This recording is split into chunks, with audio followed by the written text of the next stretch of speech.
Join hundreds of Central Valley runners and walkers in the 19th annual Run for a Safe Haven. Here with all the details are my sister's house Executive Director Yen Marshall, along with Run for a Safe Haven co-chair Jason Schultz. Thank you for joining us this morning. Thank you for having us. We're excited to have you on. So tell us about the annual Run for a Safe Haven event this year. Desiree, we're totally pumped. It is this Saturday at Land Park.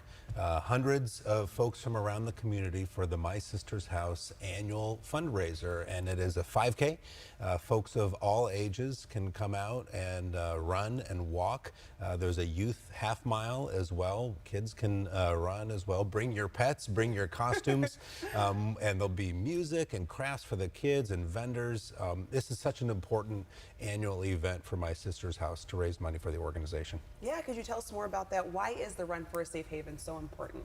Well, it's one of our major fundraisers. First of all, that's where the money will be directed to help with supporting the survivors of domestic violence, sex trafficking, sexual assault, and human trafficking. And so in addition to that, it's also bring a lot of visibility to and awareness to the cause.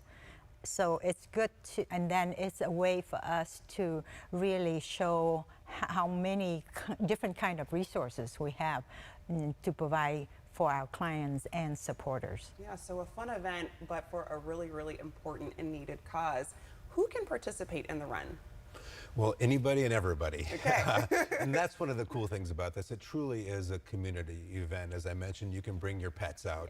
Yeah. If you aren't excited about participating in a group event because of COVID concerns, we also have a virtual option as well, so you can do a virtual race. But we hope to get as many people out there as possible for this 19th annual event. Okay, perfect. And you mentioned earlier a costume contest? Yeah, that's right. We will have some prizes for folks. Okay. And, you know, people can get creative because it's, you know, we're coming up on Halloween, so hopefully they've already bought their costumes or made them. Okay. And even people put costumes on their pets, so that's one of the things I'm pretty excited about. Okay, so costumes are definitely welcomed. Okay, I might have to think of something. And October is also Domestic Violence Awareness Month. How has this past year affected victims?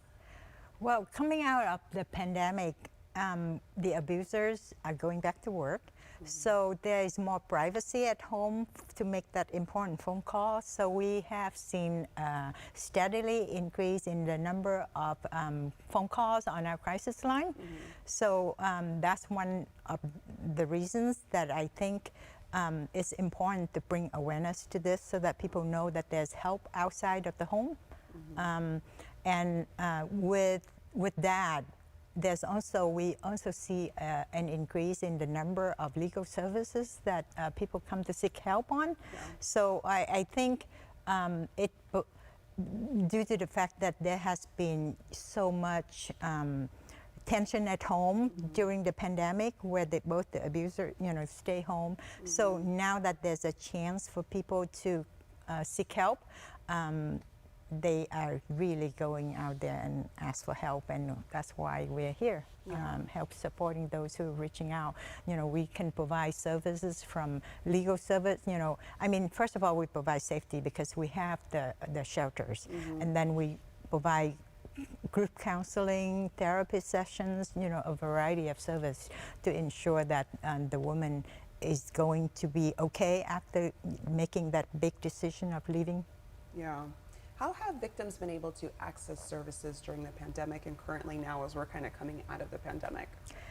Well, we never closed. That's one thing that we are very proud of My Sister's House, is that we continue to open our door to survivors, victims. What we did was, however, we modified, we kind of pivoted. So we put, in addition to in-person, we also provided different sessions, things on Zoom, virtual, via phone call, so a variety of ways to serve our clients based on the needs of the client. Yeah, which is why it's so important that people come out to this run to support My Sister's House. Is there still time to sign up for the run? You bet. Yes, we've still got a few more days here. In fact, you can go to our website, runforasafehaven.com, and take care of everything online and pick up your packet and your T-shirt that you'll get on Friday at Fleet Feet. All right, well, we got to make sure our viewers come out there. I'm going to be out there as well with all of you, emceeing the event with my co-host Van, so we're excited for it. Thank you both so much for coming on the show today. Well, thank you for having us. Yeah, definitely. And join us and our friends at My Sister's House and sign up at runforasafehaven.com.